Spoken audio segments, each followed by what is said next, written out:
Okay, I've seen a lot of you guys asking for me to make a video fully deep diving Yuji Itadori's full potential. Now that Jujutsu Kaisen is maybe possibly over, it means we aren't gonna see our boy Yuji really do any more main character shit. So I decided it was finally time to give the people what they want. So, ladies, gentlemen, and basement-dwelling nerds, I present to you the full potential of Yuji Itadori. Be warned though, because it's really not as simple as some of you think it is. Also, Gege Akutami himself messaged me on Discord and said, "Ayo, boss man, if your next video gets 1,000 likes, I'll drop a JJK part 2. Now, hopefully you guys know that I would never lie to you, so make sure to respect Gege's wishes by liking and subscribing. Yappa, yappa, yappa, yappa.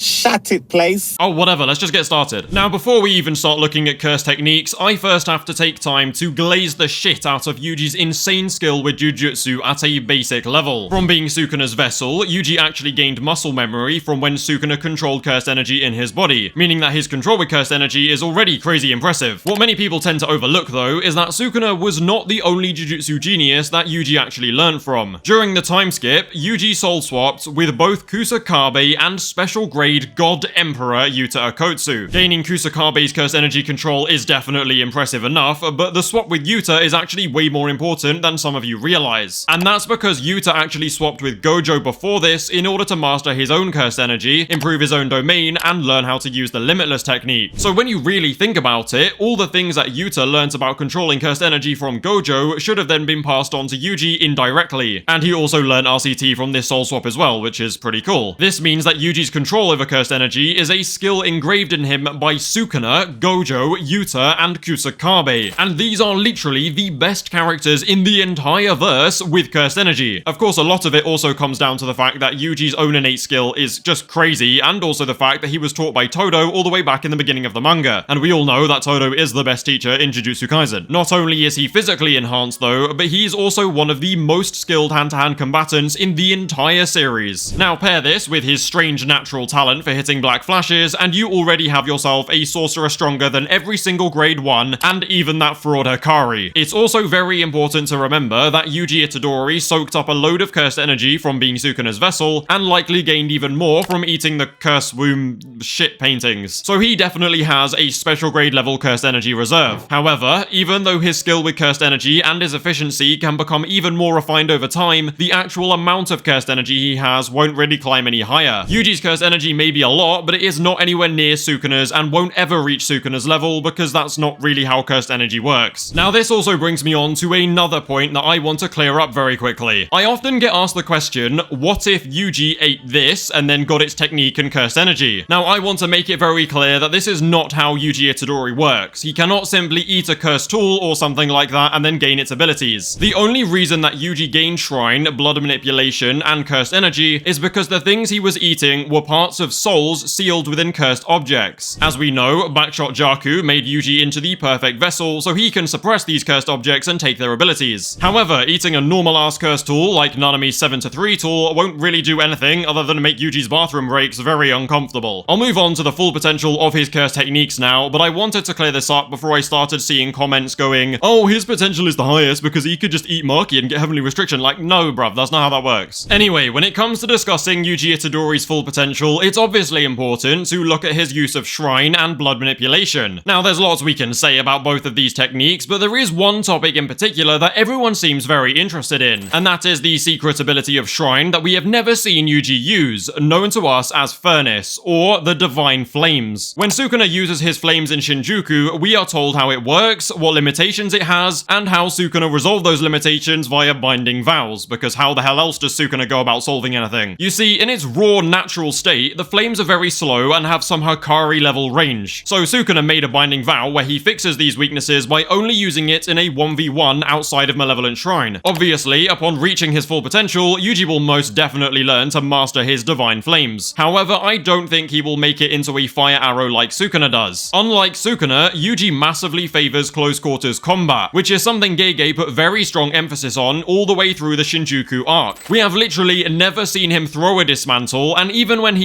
uses blood manipulation, it's always close range. So I think when Yuji unlocks his flames, he will leave them in their raw state and actually take advantage of their shit range and speed. I think he will cover his fists in the flames and then attack in close quarters, and each punch will have a scorching hot explosive impact. I know I've said this before in other videos, but I imagine it would look like Endeavor's Flash Fire Fist or one of Bakugo's close range attacks. I mean, are you really telling me that you don't think Flash Fire Fist Black Flash sounds cool as fuck? I mean, sure, we could just be boring and make it the same old fire arrow, but I think this way is much better suited to Yuji. Also, this way he can use Cleave and Dismantle at the same time since they are part of the same technique, like how Gojo can use red and blue at the same time because they're both part of Limitless. I'll talk a little bit more about the flames when we discuss Yuji's domain expansion, because now we are going on to the controversial topic of soul dismantles and shrine as a whole. Now, something I want to really quickly talk about is that yes, I do think Yuji's normal Cleave and Dismantle output will improve massively over time as he gets closer to reaching his full potential, but I don't think it will ever reach Heian Era Sukuna's level. Part of what makes Sukuna so dangerous is his 4 arms and 2 mouths, which allow for hand signs and chants mid-battle in order to maximize output. I mean, sure, Yuji might reach Sukuna's base output without any boosts, but he doesn't really have the extra arms and mouth to boost the output while he's fighting someone. Considering that a normal cleave at low output was doing okay damage to Sukuna though, I must say full potential Yuji's shrine output will easily one-shot anything grade 1 and below. More durable sorcerers on the level of Yuta, Ryu, and Maki will likely need a cleave to finish them off and deal serious damage, instead of just hitting them with the lower output dismantles, which I really don't think are gonna do all that much, even at full potential. And this is kind of similar to what happened between Sukuna and Ryu, and with Rika too. He ended up throwing a dismantle, it didn't really do too much, so he was like, fuck it, I'm just gonna touch you up and then slice you into pieces. The point is that when reaching his full potential, a normal contact cleave from Yuji will definitely one-shot most opponents, and it will still seriously damage any sorcerers in that sort of top 10 region. Now, as for dismantle, these have a lower maximum output than cleave, but can be used from range, which is obviously very useful. However, we never saw Yuji Itadori actually throw a dismantle because he made a binding vow where he swapped dismantle's target from the body to the barrier dividing Sukuna and Megumi's soul, which then also required contact to use. Now, first of all, I do believe that this vow is easily reversible. It's something that I imagine can just be switched on and off, meaning that he could go back to throwing normal dismantles and then switch right back to hitting the barrier of the souls. Not that he would ever really need to do that again, but whatever. Now, when breaking a self-imposed binding vow, the worst case scenario is you lose what was gained. So by throwing a dismantle, it will damage the body, but I imagine he can simply remake the vow whenever he wants in order to target the barrier dividing souls. And we know it should work like this because Sukuna threatened to change Malevolent Shrine from an open to closed barrier domain against Gojo, meaning that he can simply remove the escape route binding vow and then reimpose it later on. My point is basically that striking the barrier between two souls is only really useful for fighting Sukuna and other incarnated sorcerers, which most likely won't be a threat anymore, making it pretty much useless. So he would likely undo the vow and then return to normal range dismantles that target the body. With all of that being said though, I don't think Yuji's full potential will be limited to normal dismantles at all. Now, he definitely has no use for slashes that target the barrier between two souls anymore, but he would absolutely be broken with slashes that cut the soul itself. There is a big discussion about whether Yuji is actually capable of doing this right now, but we aren't talking about right now, we're talking about Yuji's full potential later down the line. Anything that can be somewhat proven as a possibility should fall under that full potential category. I mean, think about it, yeah? It's confirmed that Yuji can perceive the soul. It's also confirmed that Yuji can identify and target the barrier dividing two souls. Now, surely, if he can actually find where one soul ends and the next one begins, it means he should 100% be able to target the actual soul instead of just that barrier. He chose to target the barrier against Sukuna because he wanted to tear him away from Megumi. But if he was going for the kill, then I think he can definitely make the same binding vow to fire dismantles at the soul itself, which of course means that full potential Yuji literally becomes a walking, talking, durability negating soul split katana. He would be able to slice through most sorcerers like butter, regardless of their durability with cursed energy. Some people also think he could learn the world cutting slash, but I can't lie, I think that's a little bit beyond his ability to learn. It's also just not as good as a contact soul dismantle unless you are fighting Gojo, which he obviously won't be. Overall, if we assume that Yuji's full potential involves soul cutting dismantles, then I think it's safe to say Yuji's shrine is at very least equal to Sukuna's, if not stronger. However, I do not think that Yuji Itadori's full potential is actually equal to Sukuna's overall due to the difference in their physical build, cursed energy reserves, and because full power Sukuna has Kamatoke and Hiten. I know a lot of you are gonna say, oh, Arame literally states Yuji's potential is equal to Sukuna. First of all, no, because Arame is literally speculating anything here. It is a question, not a statement. I know you manga readers like to throw around the word statement all the time, although the fact is this is not a statement. It's just not. Secondly, I have been informed that a more accurate translation for that panel is something along the lines of abilities equal to Sukuna. When it comes to full potential Yuji, I think he comes very close, but still sits behind Gojo and Sukuna. I also do not care for Yuji vs Yuta debate, but I know someone's gonna ask, so I'll give you a very quick answer. I think when it comes to comparing them both at full potential, Yuta is higher, but a full potential Yuji would definitely beat current Yuta, and that is all I'm gonna say on it. A very interesting conversation, which might actually need a separate video, is full potential Yuji versus full potential Mahito, because I low-key think full potential Mahito could be stronger. Just something for you to think about, you know? Anyway, let's quickly discuss Yuji Itadori's domain expansion. As of now, Yuji's domain is enclosed in a barrier and likely has very shit refinement. Full potential Yuji though, his domain will almost definitely have special grade refinement on a similar level to Sukuna, Gojo, and now Yuta. Now, whether it will become an open barrier or not is completely up to you, because I can see arguments for either. Me personally though, I think sorcerers like Yuta and Yuji will not choose to have an open barrier even if they could do it, simply because of the massive destruction that open barriers cause. I mean, look at Shibuya. There's just really no need for them to have it. But yes, I do think Yuji could work out how to do it in due time. I just don't think he'd ever use it. Now, assuming he can actually use them in the first place, I think soul dismantles will be the sure hit of the domain. But I also quite like the idea of using a fire arrow in the shape of piercing blood. Obviously though, that doesn't really work because the domain is closed and he hasn't got the thermobaric dust and all of that shit. And the soul dismantles will just one-shot everyone anyway, so it's a cool idea, but it's never gonna happen. Basically, Yuji's just become too strong and now he doesn't even need his flames. The only thing we really have left to talk about now is blood manipulation. As I have said in many videos before, after some training, Yuji will master the rest of blood manipulation's known abilities like flowing red scale and piercing blood. The main issue with blood manipulation for me though is that it is one of the big three techniques implied to contest the 10 shadows and limitless at its full potential. But we have absolutely no idea what that full potential looks like aside from theories and headcanon, which is not the focus of this video. If you want to see what I think blood manipulation's full potential looks like, I made a video on it, but I'm not going to get into it here because it is just pure headcanon. And honestly, if there's one thing that I really don't like about Shinjuku Showdown, it's that Yuji did not use blood manipulation enough. I think it is so much cooler than Shrine, and I also think it's probably in my top 5 favorite techniques. But yeah, I can't really speak too much on the full potential of blood manipulation. All I know is that it's crazy strong. In conclusion though, at full potential, I believe Yuji Itadori will go from around 5th or 6th out of 10 to a solid top 4 to 3 position. I think he is still just below full power Gojo and Sukuna, and on a similar, if not slightly lower level than full potential Yuta. Also, yes, if Yuta wasn't at full potential, Yuji would definitely be top 3. But yeah, that does it for what could be my last video dedicated to only Yuji Itadori. So make sure to like and subscribe, or I will be very sad and then cry myself to sleep. Okay, thank you. As always, feel free to join the Discord and follow me on Twitter, links below. Thank you guys for watching, and I will catch you tomorrow for the last chapter review of Jujutsu Kaisen.